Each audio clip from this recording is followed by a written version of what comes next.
This human body is made up of 5 elements, but that is physical.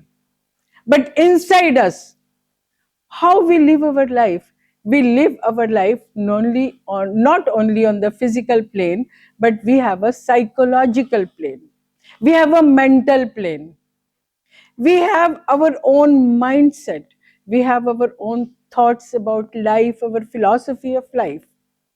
What he has written is, it is called in Sanskrit Shadgati. There are 6 levels of existence. Shadgati, 6 levels of existence means from the lowermost level of existence to the highest point.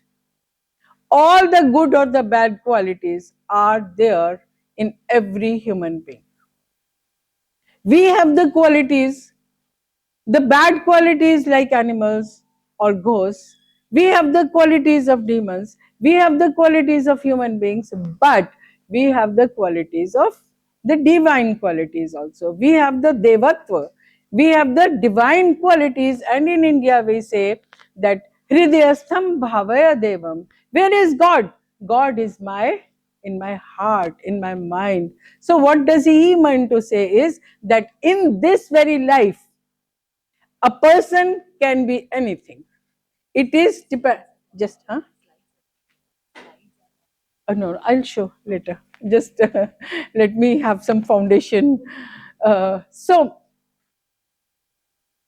in this life, I can nurture my animal qualities. In this life, I can nourish and nurture my qualities of the divine.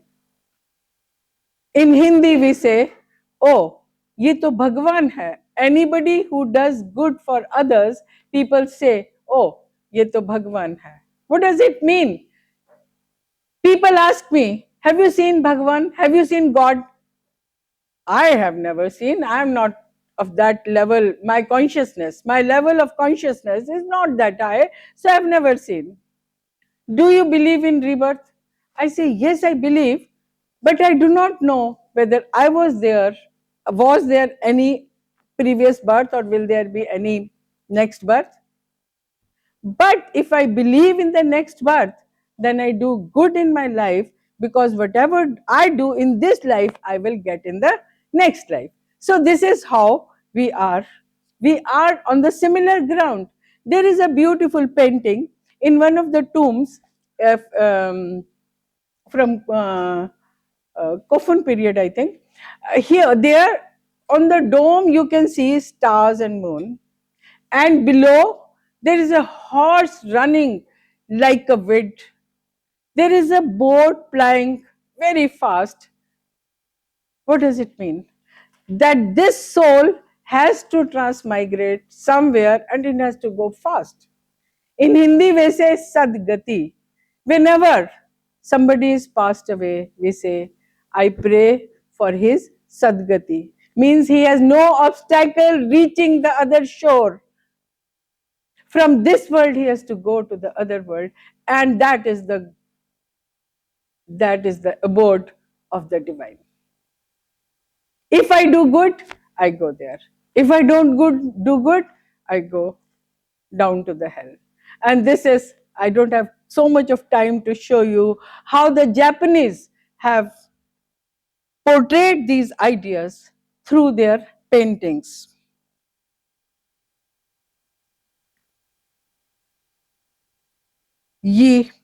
When this kind of cultures come together, then they build bridges of friendship. Then they build bridges of coexistence, cooperation, assimilation. When we talk about Buddhism, we know that Buddhism, wherever it went and wherever it developed, it looks different. You go to Thailand, you go to Vietnam, you go to Japan, you go to Tibet, you go to Mongolia, you go to China, there are different types of practices. There are many reasons why they are different. I'm not going into the details, but the main point is that wherever Indian culture went, wherever Buddhism reached, it went with the value system. It went with knowledge. There are three fundamental principles, that is jnana, tapa, and tyaga. That is knowledge, but knowledge is wisdom. There are many levels of knowing anything.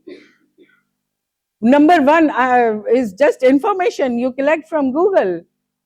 It's so easy today. But then you have knowledge. But when it is combined with virtues, when it is combined with the ought values, then it becomes wisdom. It's very high. One has to be groomed, to be trained into that. So, respect, the ideas of coexistence, not ruining others. No destruction, please. You are not permitted to destroy anybody or exploit the nature. The Japanese never exploited nature. We Indians always worship nature in many forms, the same Japanese do. They worship their village gods. We do. So, I just skip a few things. Faith in the divine. As Mr. Hoshima said, everybody is free to be enlightened. There is a democratic system of thought. Because in Buddhism we believe that everybody is born with a Buddhankura, a seed of enlightenment. It is only a matter of practicing, gaining knowledge, having that kind of mindset, and go higher and higher in your consciousness. And then you are enlightened. There is no switch on or off like the light today. It's here.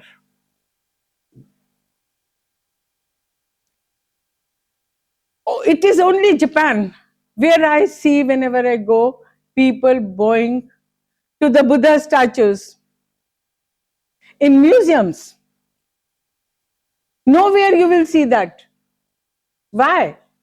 Because many of the ancient temples in Japan, they are closed for visitors because they are declared as national treasures. Some of them open on a very special occasion.